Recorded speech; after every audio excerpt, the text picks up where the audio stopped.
19 век црковното прашање станува клучно оружје на балканските национални програми. Во 1870 година со султански ферман е формирана бугарската екзархија. Таа не била само црковна институција, туку и инструмент на бугарската национална политика во Османлиската империја. Преку мрежа на цркви и училишта, екзархијата спроведуваше политика на национална идентификација на македонското население во Македонија како бугарско, често во спротивност со локалната самосвест.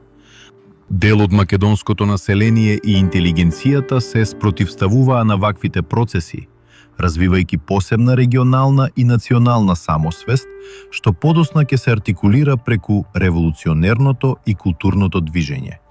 И покрај систематските обиди за негирање, македонската самосвест не беше изблишана, туку опстана како сложен и жив историски процес. Следи за академски објаснета историја, без митови и поедноставувања.